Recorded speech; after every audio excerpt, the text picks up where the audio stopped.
بسم الله الرحمن الرحيم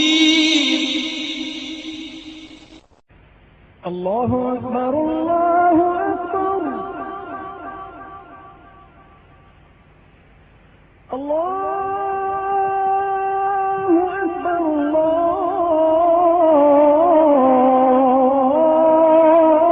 الله أكبر.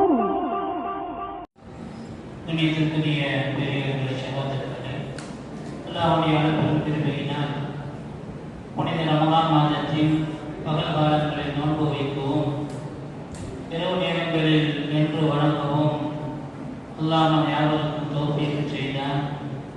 அல்லாஹ் நம்முடைய நோன்புகளையும் நம்முடைய இரவு வணக்கங்களையும் தான தர்மங்களையும் ஏனைய இபாதத்துகளையும் தன் அருள் கொண்டு அங்கீகரித்துக் கொள்வானார்.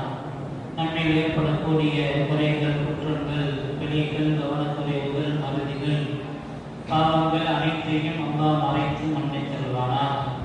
அல்லாஹ் நாளை நமக்கு அபகரமான நாளாகவும் நமக்கு மகிழ்ச்சி தரக்கூடிய நல்ல நாளாகவும் ஆக்கி புரிவானார். கஷ்டங்கள், சிரமங்கள், நோய் நொடிகள், திடீர் மரணங்கள், கோர விபத்துகள், மருத்துவமனை செலவினங்கள் போன்ற பேராபத்துகளை விட்டும் அல்லாஹ் நம்மையும் நம் சந்ததிகளையும் நம்மை சார்ந்தவர்களையும் பாதுகாத்து அருள்வானார். காலம் காலமெல்லாம் அல்லாஹ்வுடைய திருத்தூதருடைய பொருத்தம் பெற்று வாழ்வதற்குண்டான வழிவகைகளை அல்லாஹ் யாவருக்கும் இலகுவாக்கி தருவானாக. ஆமீன். கண்ணியத்திற்குரியவர்களே, அல்லாஹ்வுடைய அன்பும் கிருபையினால் புனித ரமலான் மாதத்தினுடைய இறுதி பகுதியினை நாம் அடைந்திருக்கிறோம். குர்ஆனிலும் ஏறக்குறைய கடைசி பகுதியினை நாம் அடைந்திருக்கிறோம். விரல் விட்டு எண்ணப்படக்கூடிய சில அத்தியாயங்கள் மட்டுமே எஞ்சி இருக்கிறது என்பதையும் நாம் அறிகிறோம்.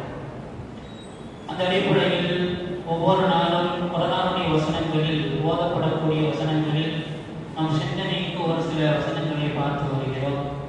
அல்லாஹ் தஆலா இன்றைக்கு ஓதப்பட்ட சூரத்துல் அஅலா, சப்ஹிஸ்ம ரப்பிக்கல் அஅலா என்ற அந்த அத்தியாயத்தில் நிறைய படிப்பினைகளை, நிறைய நம்முடைய சிந்தனைக்குரிய விஷயங்களை சொல்லித் தருகிறார். ஹஜ்ரத் பெருமானார் ரசூலுல்லாஹி ஸல்லல்லாஹு அலைஹி வஸல்லம் அவர்களுக்கு மிக பிரியமான சூறாக்களில், அத்தியாயங்களில் சப்ஹிஸ்ம ரப்பிக்கல் அஅலா அதுவும் மிக பிரியமான ஒரு அத்தியாயம். எனவே தான் அதனை அவர்கள் வித்ரு தொழுகையினுடைய முதல் ரக்காத்தில் சப்ஹிஸ்ம ரப்பிக்கல் அஅலாவை ஓதக்கூடிய வல்லமையுள்ளவராக இருந்தார்கள் என்று ஆயிஷா ரலியல்லாஹு அன்ஹா அவர்கள் சொல்லித் தருவார்கள். அது மட்டுமல்ல, ஜும்மாவுடைய தினங்களிலும் பெருநாள் நாட்களிலும் இரு பெருநாட்களிலும் பெருமானார் ஸல்லல்லாஹு அலைஹி வஸல்லம் அவர்கள் சூரத்துல் அஅலாவையும் ஹலத்தவ ஹதீதுல் காஷியா என்று சொல்லக்கூடிய சூரத்துல் காஷியாவையும் அதிகமாக ஓதக்கூடிய வல்லமையுள்ளவராக இருந்தார்கள் என்று நாம் அறிய தருவார். காரணம் என்ன? இந்த அத்தியாயம் அல்லாஹ்வை துதிபாடுவதை முதலில் சொல்கிறது. சப்ஹிஸ்ம ரப்பிக்கல் அஅலா, உயர்ந்த ரப்பான உங்களுடைய உங்களுடைய இரட்சகனை நீங்கள் தஸ்பீஹ் செய்யுங்கள் என்று அல்லாஹ்வை புகழ்பாடுவதை முதலில் சொல்கிறது. பிறகு ஒரு மனிதனுடைய வெற்றி எது இருக்கிறது, அவன் எதையெல்லாம் இது வெற்றி என்று நினைத்துக் கொண்டிருக்கிறானோ அதுவெல்லாம் அவனுக்கு வெற்றி அல்ல. உண்மையில் அவனுக்குரிய வெற்றி என்பது என்ன என்று இந்த வசனம் சொல்லும் பொழுது, இந்த அத்தியாயத்தில் யார் தன்னுடைய உள்ளத்தை, நஃப்ஸை பரிசுத்தப்படுத்துகிறாரோ அவர்தான் வெற்றி பெற்றவர் என்ற உண்மையை உரத்த அத்தியாயம் சொல்கிறது. அதற்கு அடுத்தாற் போல் மனிதனுடைய இயல்பான நிலையை சொல்கிறது. நீங்கள் இந்த உலக வாழ்க்கையை தேர்ந்தெடுத்துக் கொண்டிருக்கிறீர்கள், மாறாக மறுமைதான் நிரந்தரமானதும் மிகச் சிறந்ததுமானதும் என்பதை இந்த அத்தியாயத்தினுடைய கடைசி வசனங்கள் சொல்லித் தந்து, இது உங்களுக்கு மட்டுமல்ல, உங்களுக்கு முன்வாழ்ந்த சமூகத்திற்கும் இதே மாதிரி விஷயங்கள் சொல்லப்பட்டிருக்கிறது. முன்வாழ்ந்த சமுதாயத்திற்குண்டான ஏடுகளிலும் இது இருந்தது. சுஹபி இப்ராஹீம் வ மூஸா, அதற்கு மூஸா இப்ராஹிம் அலைஹிஸ்ஸலாமுடைய ஏடுகளிலும் இதுதான் இருந்திருக்கிறது என்பதை இந்த அத்தியாயம் சொல்லி முடிக்கிறது, நிறைவு செய்கிறது. அந்த அடிப்படையில் பெருமானார் ஸல்லல்லாஹு அலைஹி வஸல்லம் அவர்கள் சந்தர்ப்பம் கிடைக்கும் பொழுதெல்லாம் உள்ள பரிசுத்தத்தை சஹாபாக்கள் உணர்த்திக் கொண்டே இருப்பார்கள். ஒரு நேரம் அனுசரணையிலான பெருமான சலாசன் அவர்களிடத்தில் ஏறக்குறைய 10 ஆண்டு காலங்கள் ஊழியம் செய்தவர்கள், சிறுவராக வந்து சேர்ந்தவர்கள், பெருமானாரோடு தன்னுடைய வாழ்வை கழித்தவர்கள். ஒரு நேரம் அவர்களை பெருமாசன் அழைத்து சொல்கிறார்கள், யாவுடைய என்னுடைய செல்ல மகனே, என் பதத்தை புஷ்பிக அவுக்கும் செய்ய காலையோ மாலையோ நீ உன்னுடைய கலைசிய கல்வியின் உனக்கு காலையிலோ அல்லது மாலையிலோ உன் உள்ளத்தில் யாரை பற்றியும் தவறான எண்ணம் இல்லாமல் உன் உள்ளத்தை ஞாபகம் கொள்வதை சக்தி பெற்றால் அப்படி செய்து கொள். ஏன் தெரியுமா? சுண்ணத்தி, அது என்னுடைய நடைமுறை. ஒமன் அகப்ப சுண்ணத்தி, என்னுடைய நடைமுறை யார் பிரியப்பட்டாரோ பக்கத்து அகப்பனி, அவர் என்னை நேசிக்கிறார்.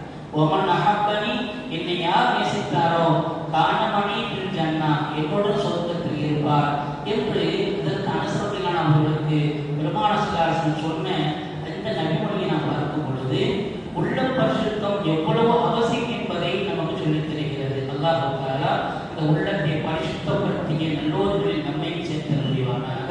அண்ணல் பெருமானுடைய சுண்ணத்தை பின்பற்றுவதன் மூலமாக பெருமானாருடைய நேசத்துக்குரிய மக்களாக அல்லாஹ் நம்மை ஆக்குவானாக. நாளை மறுமையிலும் அவர்களோடு சொர்க்கத்தில் இருக்கக்கூடிய நற்பேர் பெற்ற நல்லோர்களில் அல்லாஹ் நம்மை தேர்ந்தெடுத்துக் கொள்வானாக.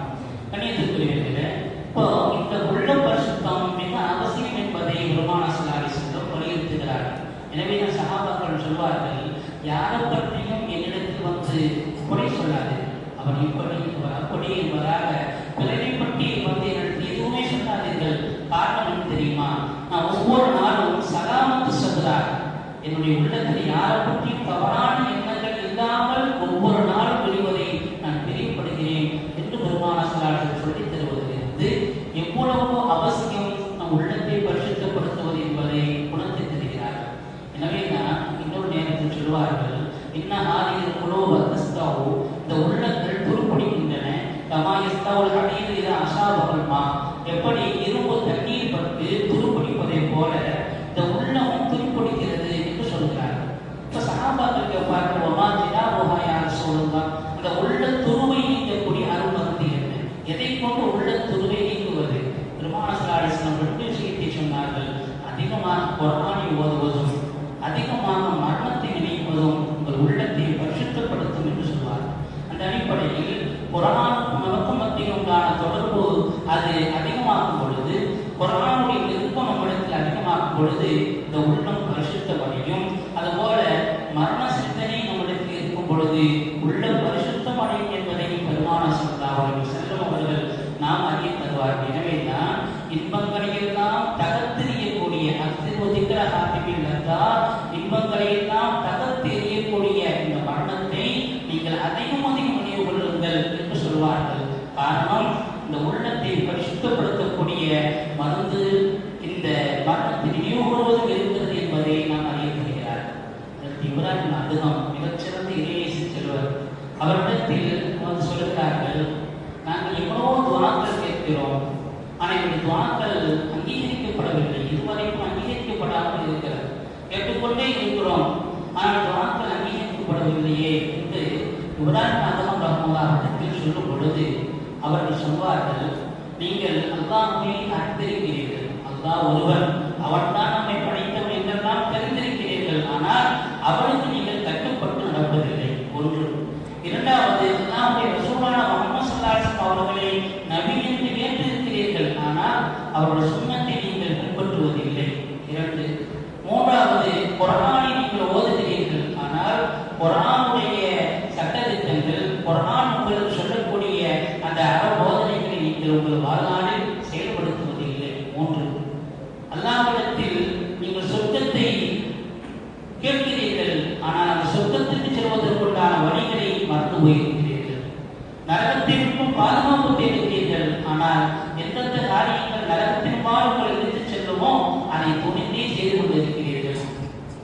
ஒவ்வொரு நாளும் மரணத்தை, ஜனாசாவை நீங்கள் காணுகிறீர்கள், அடக்கம் செய்கிறீர்கள். அந்த மரணம் உங்களுக்கு ஒரு நாள் வரும் என்ற விஷயத்தை மறந்து போகிறீர்கள். எத்தனை மரணங்கள் ஜனாசாக்களை கொண்டு போய் அடக்கம் செய்கிறீர்கள், இல்லையே. இப்படி நிறைய விஷயங்களை சொல்லிக்கொண்டே வரக்கூடியவர்கள் இந்தியாவை சொல்வார்கள், பிறருடைய குறைகளைத்தான் நீங்கள் உங்களுக்கு பகிர்ந்து கொள்கிறீர்களே தவிர உங்கள் குறைகளை நீங்கள் ஒருபோதும் பார்ப்பதில்லை என்று சொல்லிவிட்டு தான் இப்ராஹிம் அலைஹிஸ்ஸலாம் இவ்வளவு குறைகள் இருக்கக்கூடிய உங்களிடத்தில் துஆக்கள் எப்படி அங்கீகரிக்கப்படும் என்று கேட்கிறார். சாதாரண நிலையில் இன்றைக்கு நம்ம இடத்தில் அப்படித்தான் இருக்கிறது. தொழுகிறோம், நிறைய இந்த நாடகங்கள் செய்கிறோம், எத்தனை நல்லவர்கள் செய்கிறோம்.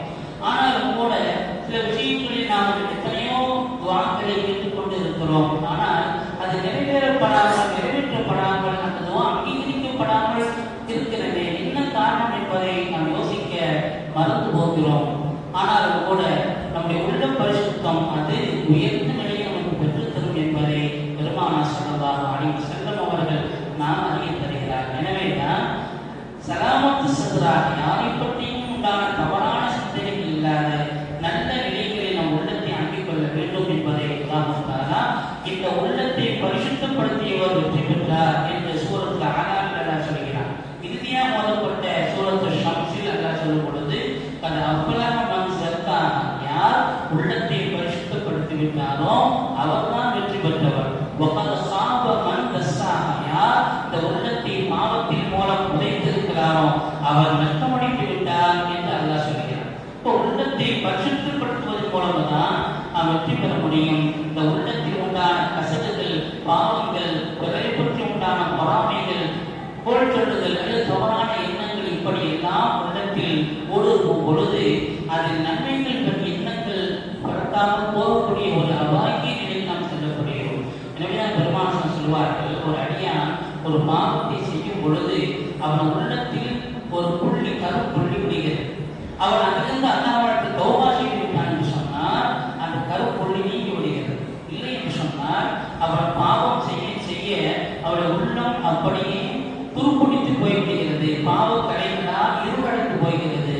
அல்லாஹ் திருமறையில் ஓதப்பட்ட வயலில் முஸ்தஃபின் சூறாவில் சொல்லும் பொழுது கல்லா பல் ராம அலா குலூபிஹிம், அவர்கள் உள்ளம் துருப்பிடித்து விட்டதாக சொல்லி தெரிகிறார்.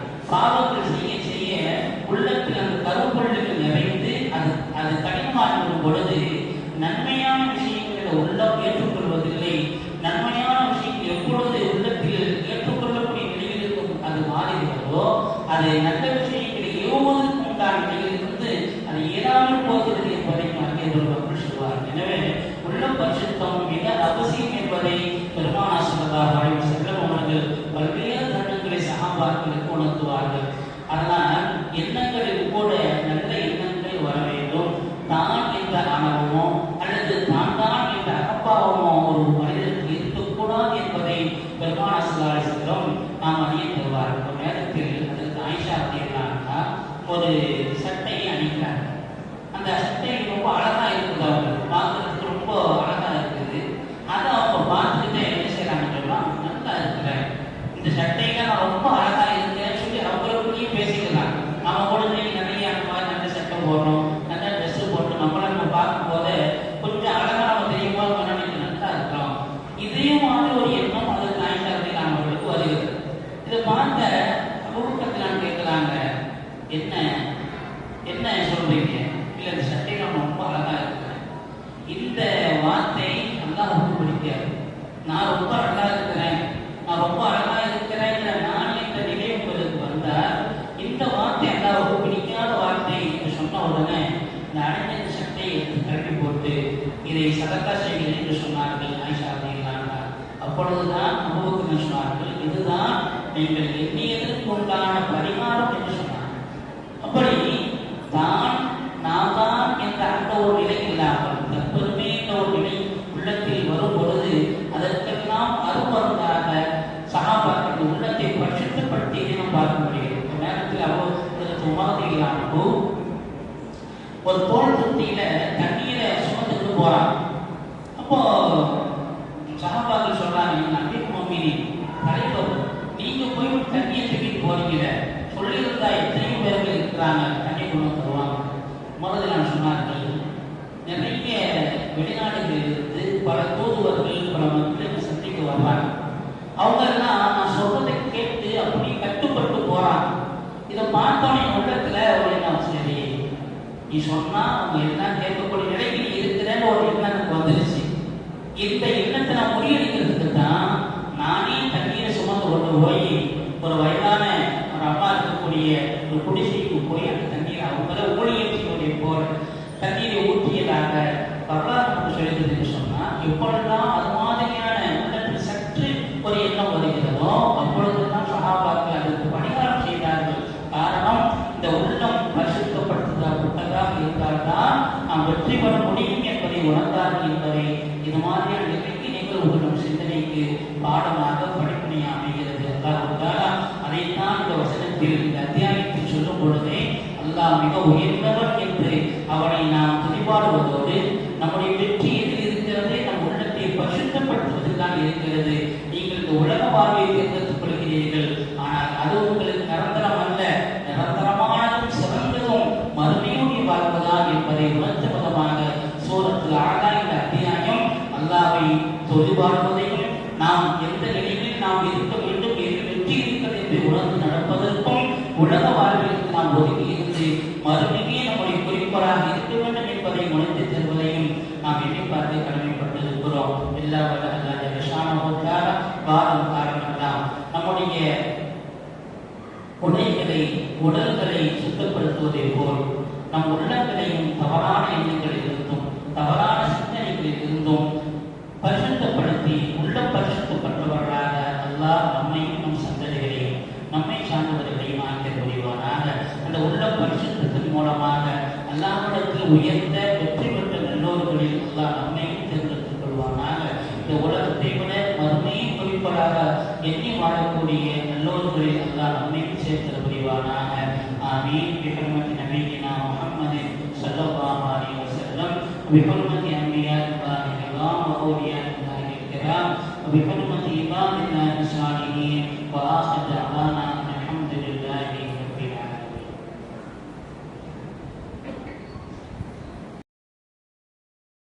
سبحانك اللهم وبحمدك أشهد أن لا إله إلا أنت أستغفرك وأتوب إليك.